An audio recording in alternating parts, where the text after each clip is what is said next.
pekan ini pekan kelima ya, sebagai pengganti di pekan ketiga. Kajian sirah kita kemarin diliburkan karena bertepatan dengan malam takbiran, jadi digeser ke pekan kelima.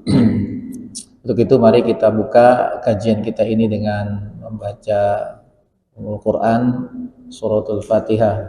Semoga Allah berkahi ilmu-ilmu yang kita dapatkan, Allah berkahi majelis ilmu yang kita hadiri. Ala hadhihi niyya wa ala kulli niyatin shalihah. Al-Fatihah. A'udzu billahi minasy syaithanir rajim. Bismillahirrahmanirrahim. Alhamdulillahi rabbil alamin. Ar-Rahmanir Rahim. Maliki yaumiddin. Iyyaka na'budu wa iyyaka nasta'in. Ihdinas siratal mustaqim. Siratal ladzina an'amta 'alaihim ghairil maghdubi 'alaihim waladdallin.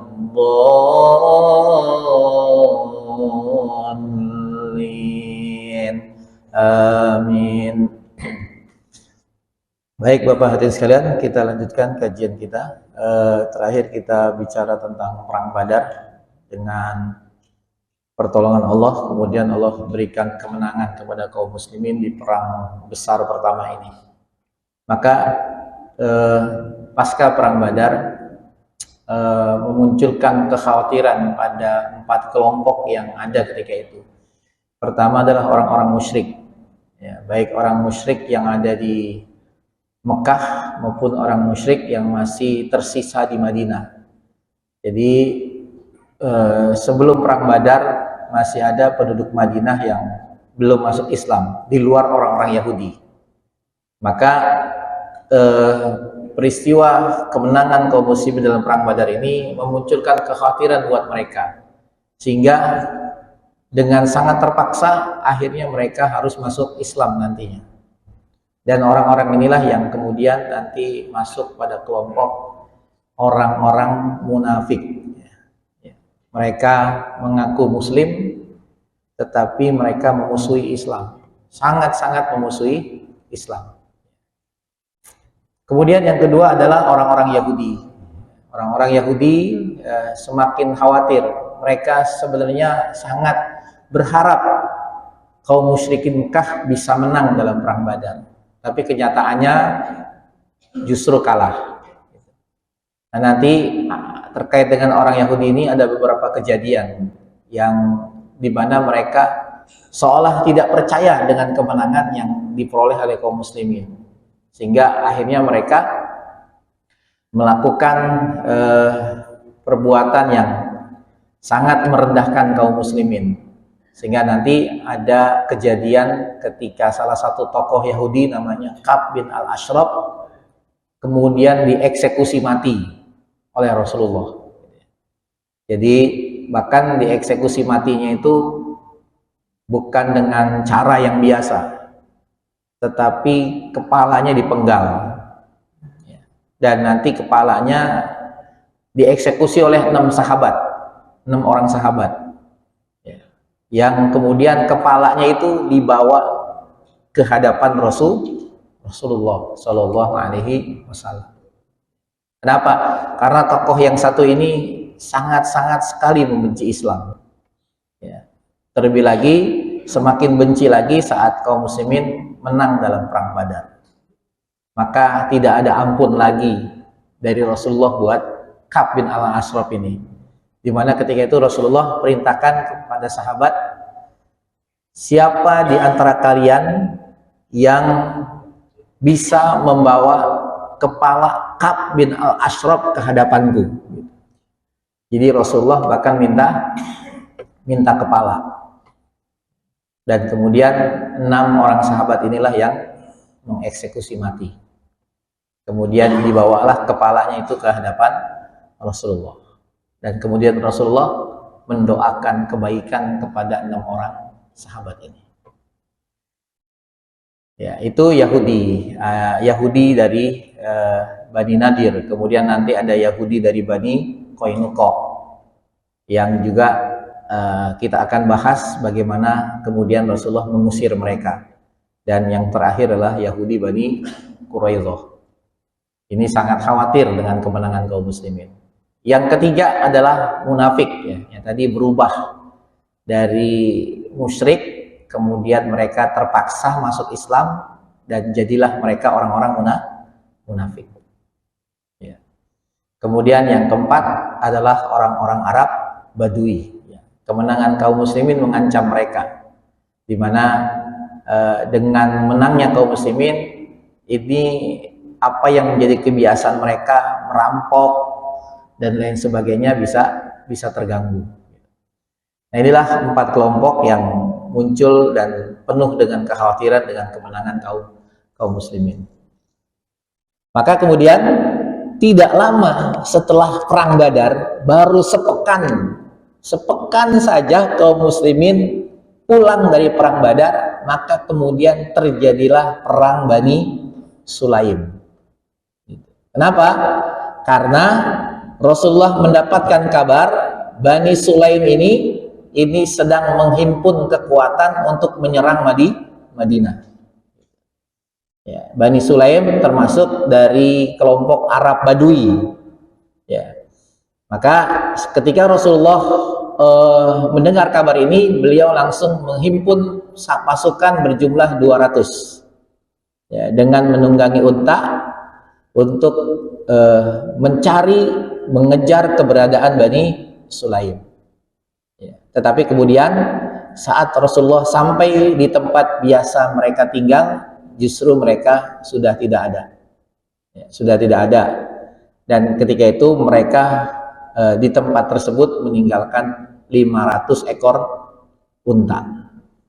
Dan 500 ekor unta itulah kemudian menjadi ghanimah, menjadi harta rampasan perang yang kemudian dibagi-bagi oleh Rasulullah kepada para sahabat. Ya, jadi baru seminggu Pak, baru seminggu istirahat perang Badar, berangkat perang lagi.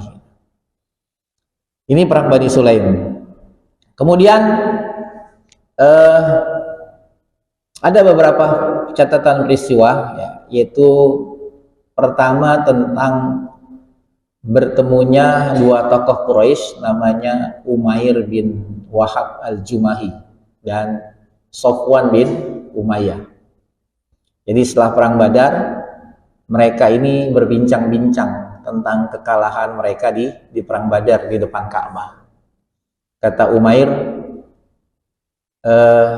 kalau bukan karena saya punya hutang, ya, dan saya tidak punya tanggungan keluarga, niscaya saya akan berangkat ke Madinah dan saya akan temui Muhammad, lalu saya akan membunuhnya. Itu kata Umair bin Wahab. Cuma karena saya masih punya hutang, saya masih punya tanggungan keluarga, maka saya perlu mempertimbangkan untuk melakukan itu. Nah, saat Umair berkata demikian, itu didengar oleh Sofwan bin Umayyah. Kata Sofwan bin Umayyah, wahai Umair, bagaimana kalau hutangmu saya bayarin? Hutangmu saya lunasin semua, dan keluargamu saya tanggung semua. Ini Sofwan ini dendam banget karena ayahnya Umayyah bin Khalaf mati dalam perang Badar. Sementara Umair bin Wahab anaknya itu jadi tawanan perang Badar. Jadi masih ditawan saat dia berkata demikian, anaknya masih di Madinah ditawan. Maka kata Umair, benarkah itu? Iya. Kamu gak usah takut. Laksanakan rencanamu itu. Berangkatlah kamu ke Madinah. Pokoknya hutangmu saya lunasin semua. Keluargamu saya tanggung semua. Maka kata Umair bin Wahab berkata kepada Sofwan, ya, ini kesepakatan kita berdua saja. Jangan sampai ada yang tahu. Kita saja berdua. Maka akhirnya Umair pulang ke rumah, mengasah pedangnya, mempersiapkan senjatanya, lalu kemudian dia berangkat ke Madinah. Sampai di Madinah, ya, ketika itu para sahabat sedang berkumpul di Masjid Nabawi. Lalu dilihatlah oleh Umar bin Khattab. Wah, kata Umar, ini anjing Quraisy datang.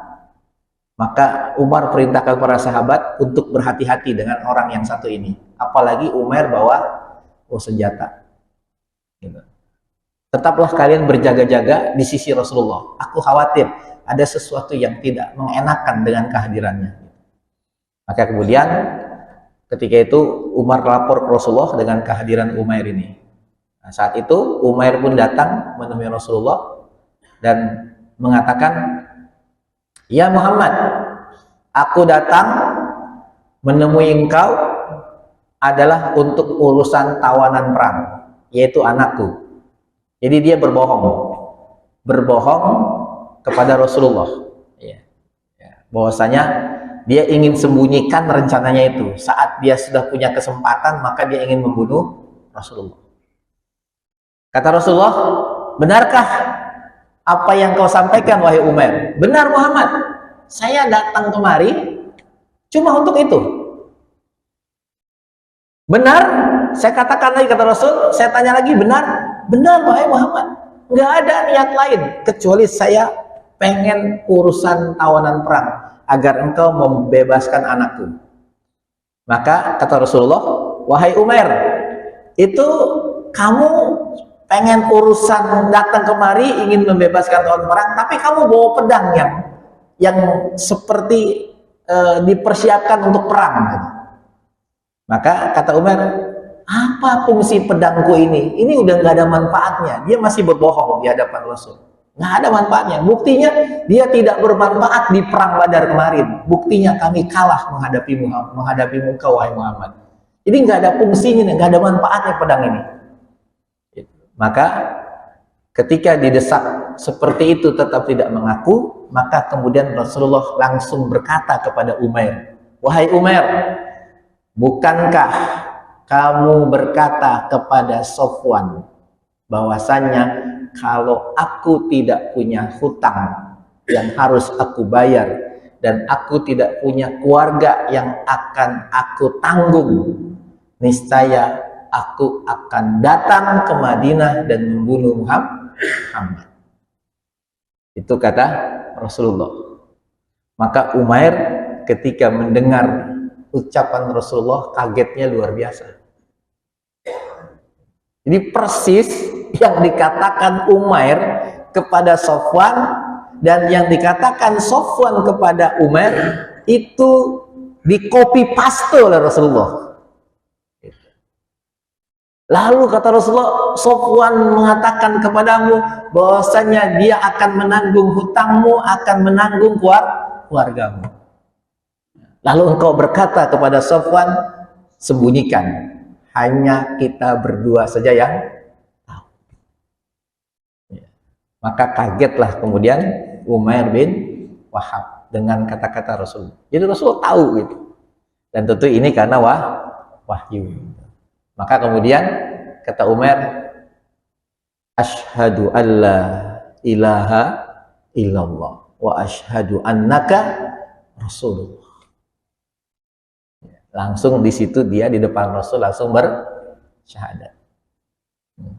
"Aku bersaksi tidak ada Tuhan kecuali Allah, dan aku bersaksi sesungguhnya engkau adalah Rasulullah." Ya. Jadi niat ingin membunuh, tapi kemudian masuk Islam dan menjadi pembela Rasulullah Shallallahu Alaihi Wasallam.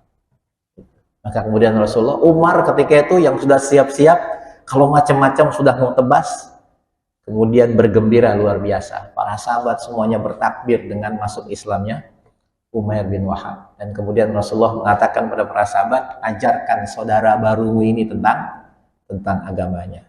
Maka untuk beberapa saat Umair pun menetap di Madinah, mendalami Islam. Sementara ya, di Mekah Sofwan itu sudah sesumbar kepada semua orang di Mekah. Dengarkan oleh kalian, sebentar lagi kalian akan mendengarkan kabar yang sangat menggembirakan dari Madinah. Ya. Kalian semua akan bergembira dengan kabar ini. Kabarnya apa itu wahai Safwan? Udah, tunggu saja kabar gembira itu. Maka ditunggu-tunggu, nggak ada kabar juga. Setiap kali ada kafilah yang dari Madinah menuju Mekah ditanya, ini nggak tahu kami. Sampai akhirnya rombongan kafilah dari Madinah menuju Mekah datang. Lalu ditanyalah rombongan itu, lalu apa informasi dari rombongan kafilah dagang ini? Sesungguhnya Umair telah masuk Islam. Umair telah masuk Islam. Aduh, kecewa berat. Ya, Safwan bin Umayyah, bukan kabar gembira tapi kabar yang mengecewakan gitu ya. Seperti itu. Ya, jadi ini salah satu bentuk mukjizat yang Allah berikan kepada Rasulullah. Jadi bagaimana beliau bisa tahu apa yang dilakukan oleh orang lain, padahal itu tidak ada yang mengetahui. Dan sekali lagi tentu ini adalah informasi dari Allah Subhanahu wa taala. Maka Safwan pun bersumpah, karena Safwan, aku tidak akan selamanya tidak akan pernah berbicara dengan Umair. Aku tidak ingin. Sampai akhirnya setelah beberapa lama Umair di Madinah mempelajari Islam, lalu dia kembali lagi ke Mekah. Sampai di Mekah dia temui Safwan. Safwan nggak mau ketemu. Ya. Tapi Umair tetap ingin bertemu dengan Safwan. Saat sudah bertemu, maka diajaklah Safwan untuk masuk Islam. Tapi Safwan belum mendapatkan hidayah saat itu. Dia tidak mau masuk Islam. Dia masuk Islam nanti setelah Fathu Mekah. Jadi nanti 6 tahun sesudah peristiwa itu baru masuk Islam. Setelah di Fathu Mekah, dia menjadi salah satu buronan Rasulullah. Jadi nanti Rasulullah mengatakan kepada para sahabat saat masuk ke Mekah, semua agar dilindungi, kecuali beberapa orang yang aku sebutkan. Maka ketemu dimanapun kalian dengan orang-orang ini, maka bunuh. Meskipun dia bersembunyi di balik Ka'bah, dia bersembunyi di dalam Ka'bah, bunuh, kata Rasulullah. Jadi nggak ada amnesti gitu semua. Dan salah satunya adalah Safwan. Maka Safwan ketika Rasulullah masuk ke Mekah, dia kabur, lari dari Mekah, menghindar, ketakutan dia. Tidak mau masuk Islam, ketakutan dan tidak mau masuk Islam. Sampai akhirnya ternyata istrinya masuk Islam. Kemudian istrinya berkata pada Rasulullah, ya Rasulullah, bolehkah aku membawa suamiku ke hadapanmu? Apakah engkau memaafkan kesalahan suamiku? Kata Rasul, silakan bawa, aku maafkan kesalahannya. Sampai akhirnya dikejar oleh istrinya dan kemudian ketemu, lalu kembali bertemu dengan Rasulullah. Dan ketika ketemu dengan Rasulullah, itu tidak langsung masuk Islam. Nggak mau masuk Islam. Gitu. Kata Safwan, saya tidak mau. Ya. Bukankah sudah datang bukti kepadamu bahwasanya kami adalah orang-orang yang benar, kata Rasulullah. Iya. Beri aku tangguh, wahai Muhammad, untuk berpikir. Ya. Beri aku waktu beberapa saat. Kata Rasul, kamu diberi tangguh selama 6 bulan untuk kamu berpikir, kata Rasulullah. Ya. Maka kemudian setelah masa itu barulah Safwan bin Umayyah masuk Islam. Bahkan nanti di perang Hunain, Safwan itu nyumbang peralatan perang, kendaraan yang mengangkut pasukan kaum muslimin, dia nyumbang. Dalam riwayat lain bukan nyumbang, dia meminjamkan untuk kendaraan angkut bagi kaum muslimin dalam perang menuju perang Hunain. Baru setelah itu dia masuk Islam. Ya. Nah, ini cerita tentang Umair bin Wahab al-Jumahi. Setelah Umair balik ngajak Safwan masuk Islam, nggak mau masuk Islam, tidak lama kemudian dia pun hijrah ke Madinah. Kemudian dia tinggal bersama dekat dengan Rasulullah. Kemudian Kisah tentang Syas bin Qais. Syas bin Qais ini orang Yahudi dari Bani Qainuqa. Orangnya sudah tua, 100 tahun lebih. Dia sangat benci dengan Islam. Nah, kisah ini bermula dari ketika dia melihat bagaimana akurnya orang kaum muslimin antara terutama suku orang-orang Ansor yang terdiri dari dua suku Aus dan Khazraj. Ini kan saya sampaikan sebelumnya, dua suku ini perang terus sebelum masuk Islam. Nggak pernah akur, walaupun satu keturunan, gitu. Tapi nggak pernah akur, perang terus. Perang damai, perang lagi, sampai mereka masuk Islam baru mereka berhenti dari peperangan. Dan Syas bin Qais ini nggak suka dengan bersatunya Aus dan Khazraj. Makanya kalau ada orang yang nggak suka orang lain akur, ya keturunan Syas itu. Syas bin Qais. Gitu. Ya.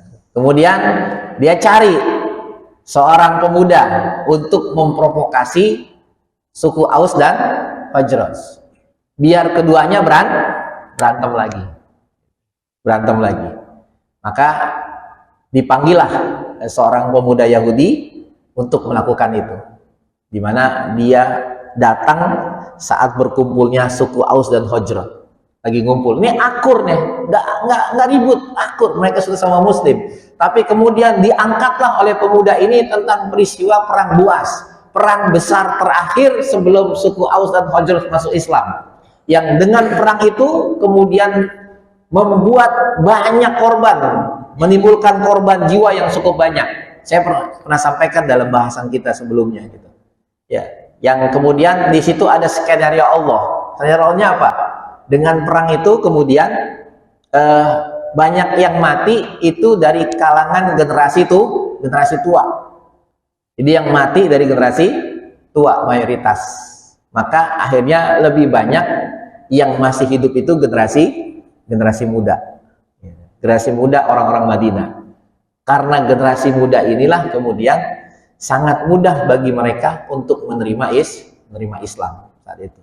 Dan bahasan kita tentang hijrah, sebelum hijrah ada 6 orang Ansor yang sedang haji ke Mekah, kemudian didakwahi oleh Rasul, semuanya 6 orang ini pemuda. Kemudian mereka masuk Islam dan kembali ke Madinah menyebarkan Islam, mengajarkan Islam. Maka akhirnya tidak ada rumah-rumah di Madinah kecuali membicarakan tentang Islam. Ini dakwahnya 6 orang pemuda ini. Nah, ternyata berhasil nih provokasi pemuda Yahudi ini untuk membuat suku Aus dan Khazraj berantem, sehingga masing-masing mereka itu sudah mengangkat pedang, Pak. Jadi diprovokasi, permusuhan mereka diungkit, dan masing-masing para sahabat ini yang dari suku Aus dan Khazraj sudah berhadapan, ingin saling menyerang. Ya. Maka ketika itu sampailah informasi kepada Rasulullah. Ya. Kemudian Rasulullah hadir, ya, di tengah memanasnya kondisi ketika itu. Ya. Maka Rasulullah ketika itu bersabda, "Ya ma'syarul muslimin, Allah abi dakwal jahiliyah wa ana baina adharikum ba." Kata Rasulullah, wahai kaum muslimin Aus dan Khazraj, ingat Allah. Ya. Apakah seruan-seruan jahiliyah yang masih kalian dengar sementara aku ada di hadapan kalian? Apakah itu yang kalian, diprovokasi seperti ini yang kalian pengen turuti? Provokasi jahiliyah sementara aku ada di antara kalian.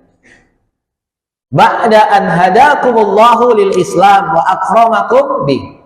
Padahal Allah telah memberi petunjuk kepada kalian kepada Islam. Dan Allah memuliakan kalian dengan keislaman kalian. Ya.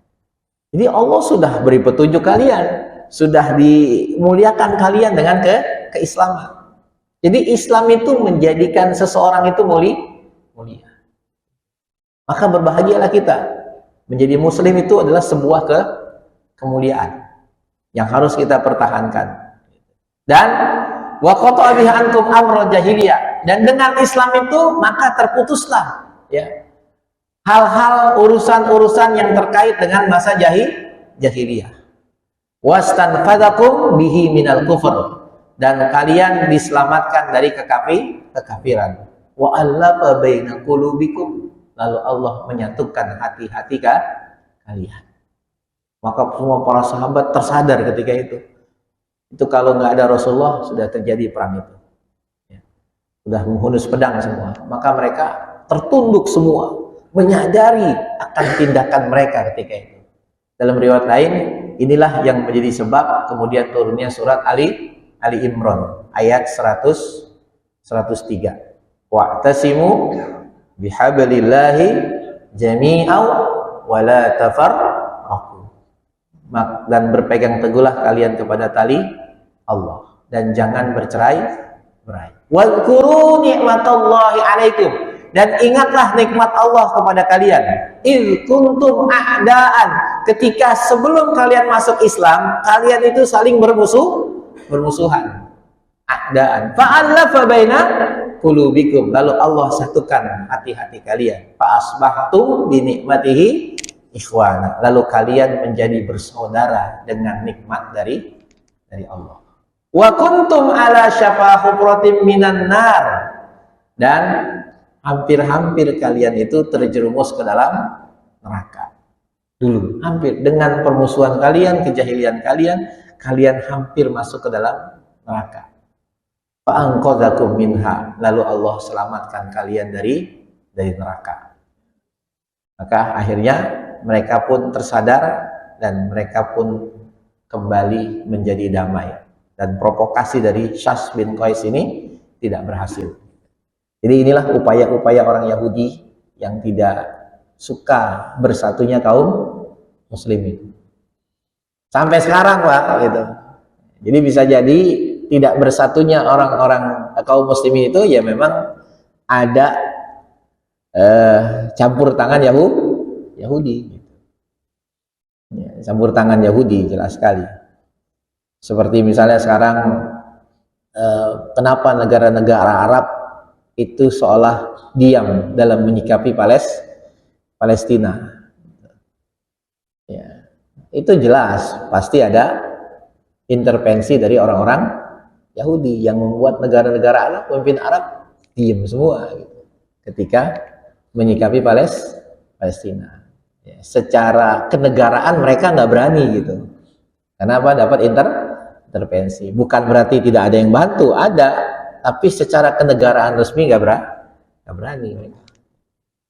Apalagi kalau kita bicara tentang sejarahnya berdiri negara-negara Arab yang sekarang ada, ya, itu kan karena mereka menentang kekhilafahan Turki Utsmani, yang keberanian mereka ketika itu menentang kekhilafahan Turki Utsmani itu didukung oleh Barat gitu, sehingga akhirnya dibagi-bagilah kekuasaan itu, jadilah negara-negara yang seperti sekarang, Arab Saudi, kemudian lain Qatar, Uni Emirat Arab, Kuwait gitu, bagi-bagi gitu.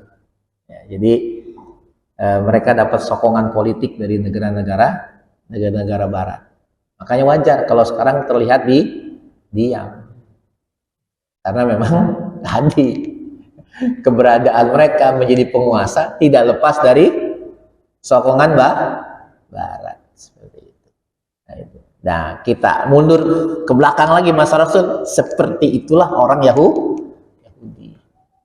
Tidak akan pernah suka dengan persatuan kaum muslimin. Akan dicari cara bagaimana antar kaum muslimin itu berantem. Termasuk di Indonesia. Gitu. Kita masih miris, banyak yang di antara kita tidak bersatu. Masih saling bermusuhan satu sama lain. Ya, dan bisa jadi salah satunya adalah karena tadi intervensi dari orang-orang Yahudi melalui kaki tangan mereka yang ada di masing-masing negara gitu, termasuk di Indonesia. Nah ini, jadi ini peristiwa tentang Syas bin Qais. Kemudian perang Bani Qainuqa. Jadi Bani Qainuqa ini salah satu komunitas Yahudi yang komunitas Yahudi pertama yang diusir oleh Rasulullah dari Madinah. Jadi di pertengahan Syawal tahun 2 Hijriah gitu. Maka diusirlah Bani Qainuqa ini dengan beberapa sebab. Pertama, mereka melanggar perjanjian. Jadi orang Yahudi walaupun sepakat di atas kertas dengan perjanjian, tapi mereka selalu berusaha untuk melanggar. Yang kedua, mereka melakukan provokasi. Jadi saat kaum muslimin mendapatkan kemenangan di perang Badar, itu mereka remehkan, mereka rendahkan kaum muslimin. Sampai mereka mengatakan, padahal ketika itu Rasulullah setelah perang Badar datang ke pasar mereka, lalu berkata pada orang-orang Yahudi Bani Qainuqa, "Ya ma'syara Yahud, aslimu qabla ayyusibakum mithla ma asaba Quraisyan." Wahai orang-orang Yahudi Bani Qainuqa, Islamlah kalian. Ayo masuk Islam sekarang. Sebelum hal yang sama menimpa kalian sebagaimana yang menimpa orang-orang Quraisy. Kata Rasulullah gitu. Maka apa kata mereka? Ya Muhammad, la yaghurrannaka min nafsika anta qatalta nafaran min Quraisy. Muhammad, kamu jangan tertipu dengan dirimu sendiri. Kamu ini ketipu sama dirimu sendiri ketika kamu berhasil mengalahkan Quraisy. Ya. Kamu akmaron la ya'rifuna kita. Kamu bisa mengalahkan Quraisy itu karena Quraisy itu bodoh, tidak mengerti tentang perang, nggak ngerti tentang perang. Wajar kalau kalah sama kamu, kata orang Yahudi Bani Qainuqa ini. Innaka law qataltana la arafta ana nahnu nas wa annaka lam talqa mithlana. Dan kalau nanti antara kami dan antara kamu terjadi peperangan, niscaya kamu akan tahu siapa kami. Nih gertakannya orang Yahudi Bani Qainuqa. Dan kamu nggak pernah menduga akan bertemu dengan musuh seperti kami. Jadi kami beda sama Quraisy. Quraisy mah bodoh, makanya bisa kalah. Nanti kamu akan menemukan peperangan sesungguhnya kalau berhadapan dengan kami. Luar biasa Yahudi, Pak.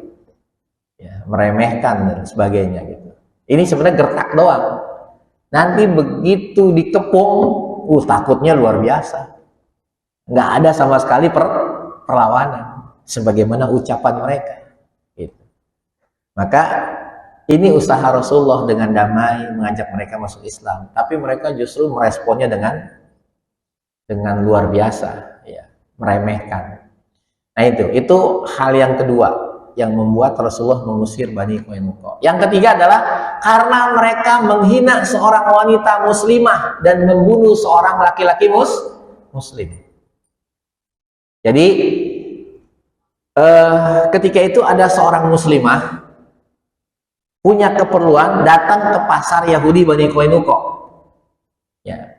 Saat dia sedang bertransaksi dengan pedagang Yahudi di pasar itu, nah, ada orang Yahudi yang diam-diam itu mengikat penutup, ya, hijab dari wanita tadi, ya, diikat, ya, kemudian yang tali satunya lagi diikatkan di yang lain, dengan berharap begitu wanita ini bangkit maka hijabnya ini akan ketarik dan terbuka auratnya.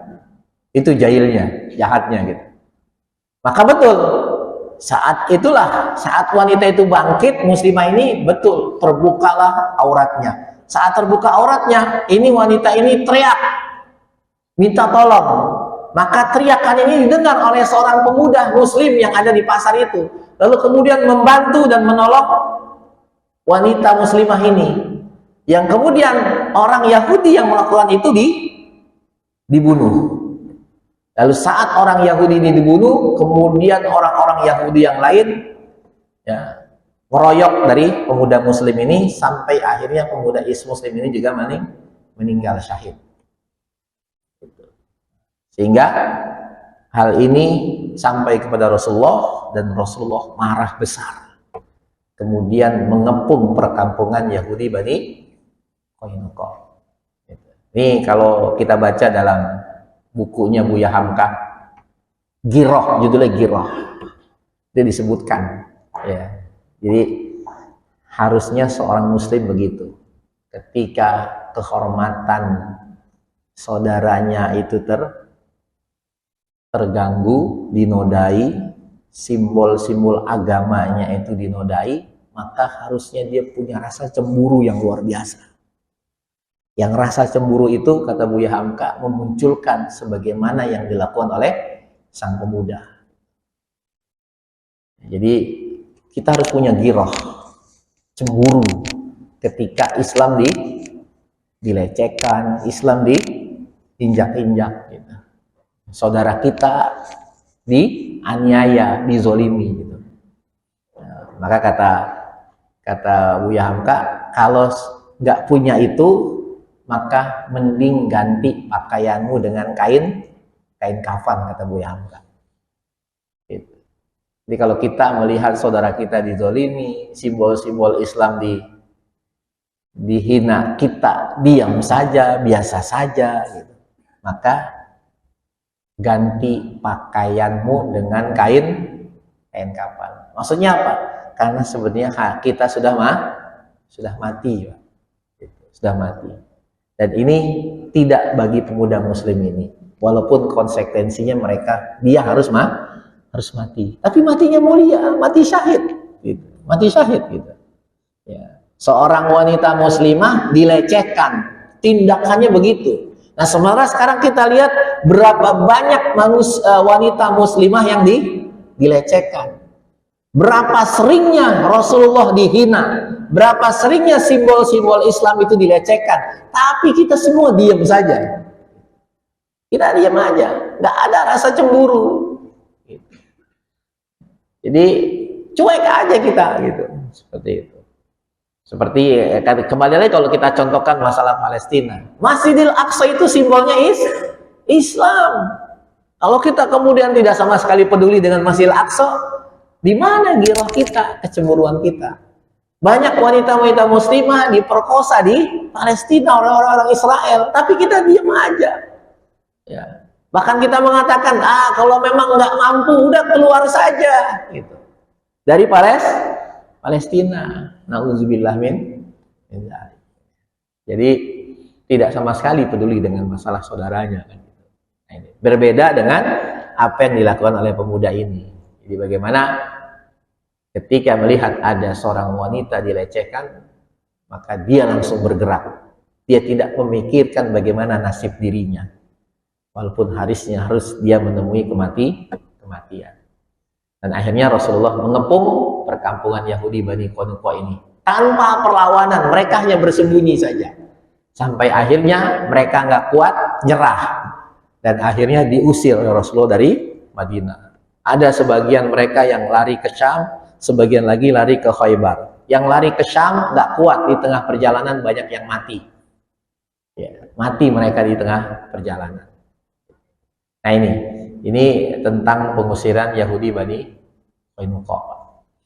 Ini jelas sekali Rasulullah tegas. Kalau udah terkait dengan Yahudi ya harus tegas gitu. Jangan setengah-setengah gitu. Dalam hal ini sebagaimana yang kita saksikan pada apa yang dilakukan oleh Israel. Harus tegas gitu. Jangan nggak enak dan lain sebagainya. Itu yang dilakukan oleh Rasulullah Shallallahu Alaihi Wasallam. Ya, jadi itu Pak, terkait dengan pengusiran Yahudi Bani Qainuqa. Maka terkait dengan ini Allah menurunkan surat Ali Imran ayat yang ke-12 dan ayat yang ke-13. A'udzubillahi minasyaitonirrajim. Qul lil ladzina kafaru satughlabuna wa tuhsyaruna ila jahannama wa bi'sal mihad. Qad kana lakum ayatun fi fi'ataini iltaqata fi'atun tuqatilu fi sabilillah wa ukhra kafiratun yarawnahum mithlaihim ra'yal ain wallahu yu'ayyidu bi nasrihi man yasha inna fi dzalika la'ibratan li ulil absar. Katakanlah kepada orang-orang yang kafir, kalian pasti akan dikalahkan di dunia ini dan akan digiring ke dalam neraka jahanam. Ya. Ini harus jadi keyakinan kita, bahwasanya kaum muslimin pasti menang menghadapi orang kafir. Ya. Mereka kalah di dunia dan di akhirat mereka dilemparkan ke neraka jahanam. Dan itulah tempat yang seburuk-buruknya. Sesungguhnya telah ada tanda bagi kalian pada dua golongan yang telah bertempur. Segolongan berperang di jalan Allah dan segolongan yang lain kafir yang dengan mata kepala melihat seakan-akan orang-orang muslim dua kali jumlah mereka. Allah menguatkan dengan bantuannya siapa yang dikehendaki. Sesungguhnya yang demikian itu terdapat pelajaran bagi orang-orang yang mempunyai mata hati.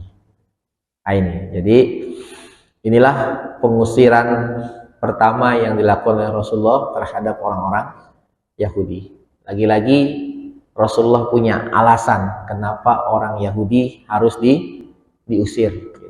Termasuk nanti pada Yahudi Bani Nadir dan juga Yahudi Bani Qainuqa, Bani Quraidah, maaf, gitu. Itu juga nanti akan diusir dan punya alasan yang kuat untuk mengusirnya.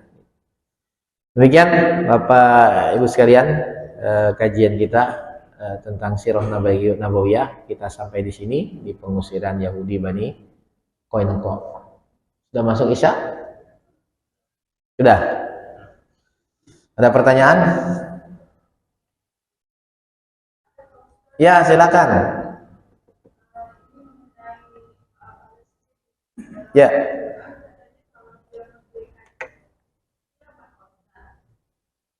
Kalau Palestina merdeka?